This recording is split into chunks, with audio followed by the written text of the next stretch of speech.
Samurai Rex, and today this is the final part where we finally mount all the monitors to my sim rig and get started. And if you haven't watched the previous parts yet, be sure to check them out. I've shared the link down in the description as well as in the I button over here.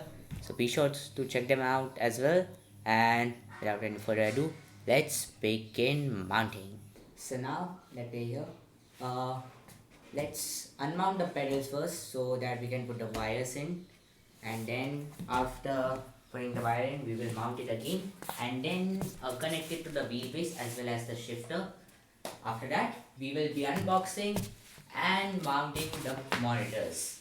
So without any further ado, let's unmount the pedals and connect the wires. So now that we have removed the pedals, it's time to put the wires. So now you have two options. If you don't have a Fanatec wheel like this, you can use this cable and this one will go right over here directly to your PC. But if you have a Fanatec direct drive wheel, so what you can do is connect this RJ12 cable over here and then connect it over here to your wheelbase where it would be a paired RJ12. So now let's just connect this cable that we have over here.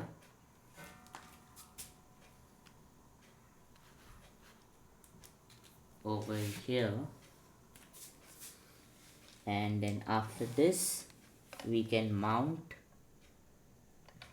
our pedals and then connect it to the wheelbase. So now that we have mounted the pedals, it's time to plug in the wire. So gonna put it right over here in the pedal stuff. There it goes. And then it's time to connect our shifter as well. So it also uses the RJ12 cable, and you also have an option with it that instead of connecting it to your wheelbase, if you don't have a Fanatec wheelbase, you can connect it to your PC using this cable they also provided. Okay, but since I have my Fanatec wheelbase, I'm connecting it through RJ12.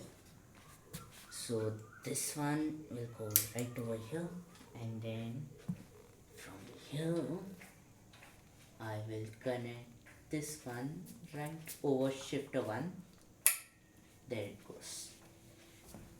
So now that these are connected, the next thing we have to do is to unbox the monitors and then mount them on the custom made frames. I requested my dad to fabricate them and then he did it, so shout out to him. So now we will be unboxing the monitors. Well, monitor, because all the three are almost the same. One is 27 inch and the other two are 24, and the only difference being one has a display port, the other two have a VGA and a HDMI. So I won't waste any of your time and I will be only unboxing this one. So let's begin.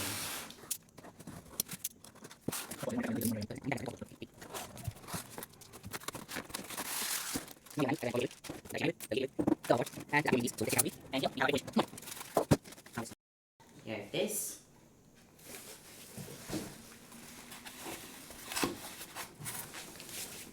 Nice bezel-less display, as you can see. So now let's mount these brackets over here. So let me just flip it.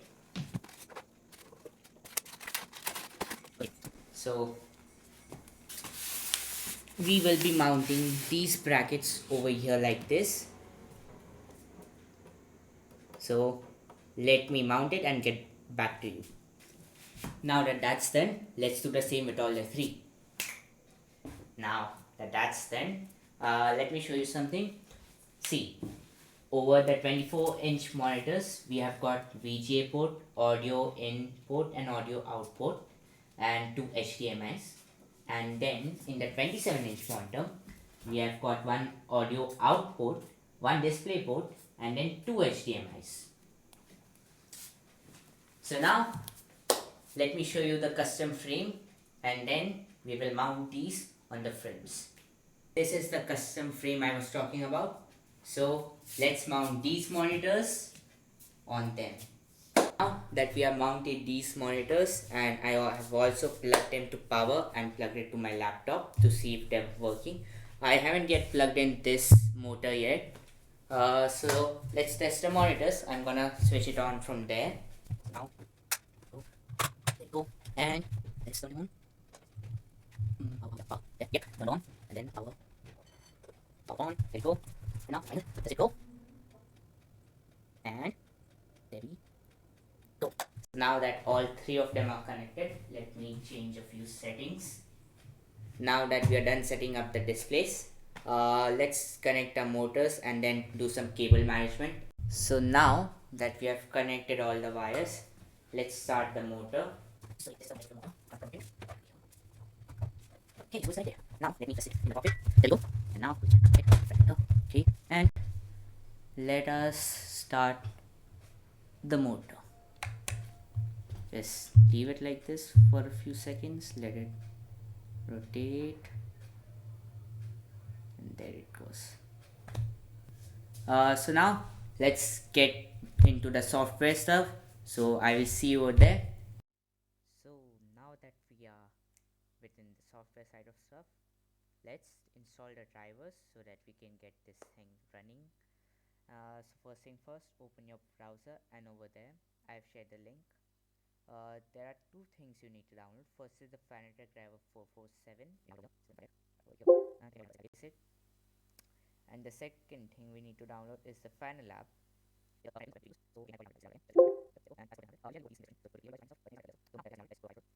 And now that these things have been downloaded, first thing we need to extract this, and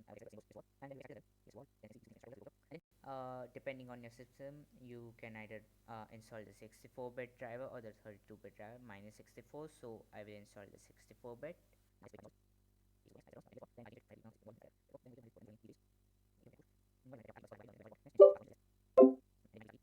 Okay, so now that it's done, you can restart the PC. So I will restart it and just get back to you. Okay, now that I have restarted the PC, there is a shortcut over here. So you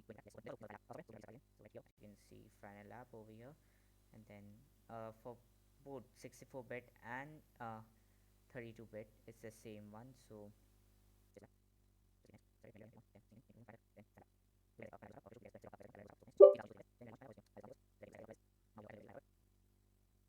like this. Uh, so now I'm just gonna minimize it and then open Fanatec control panel. Right now it's not detecting any device because I haven't changed it to PC mode yet. So let me show you how to do it. Okay, so now that we have reached over here, let's turn on the wheelbase. So to do that, you need to, as you can see, there is this button over here. Just tap on it, and then the wheel will rotate like this. It will calibrate itself, and as you can see, things have shown up over here. So there are different modes to these wheelbase. So right now it's on PC mode.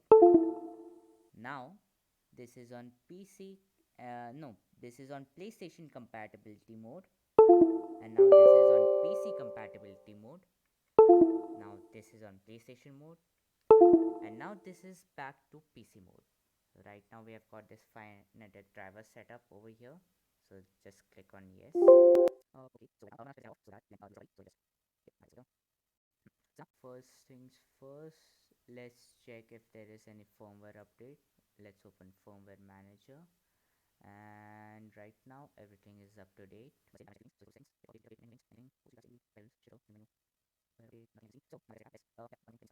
Okay, so now we are back over here. Now let's start the force feedback test. As you can see, it's like that. Now we will do a wheel center calibration. So yeah, just like that. I'm gonna put it to center like this, and let's say we are done.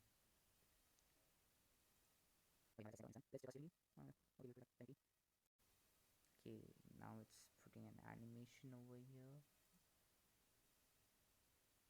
Okay, as you can see, now let's check the force feedback test again.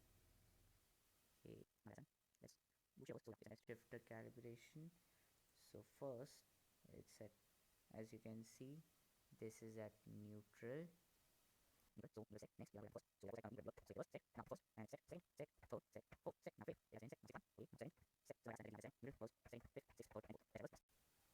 Now that that has been set, let's go to pedals, and let me just put my bed in front.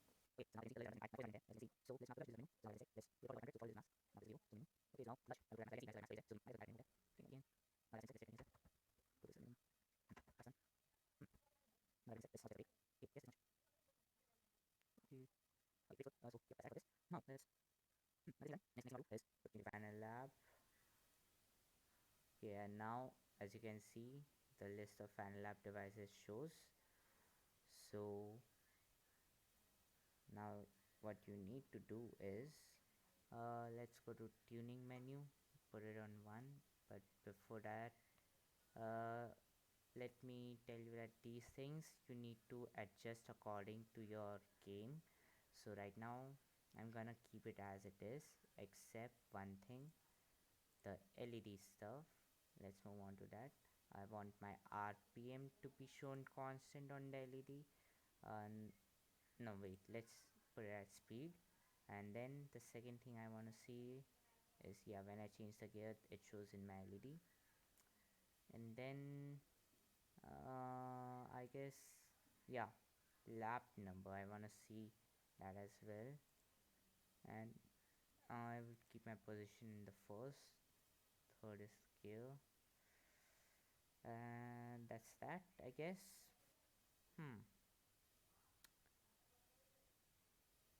Okay. Okay, that's all I'm gonna do right now. So yeah, as well as for the RPM, I guess I will put it to 8,000.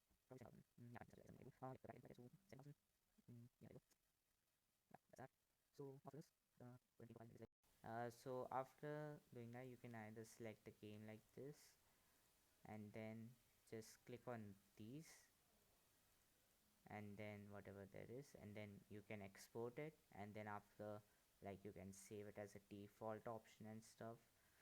So that's it on the software side of stuff. See ya in the next video, where I download iRacing and then start my first race in iRacing.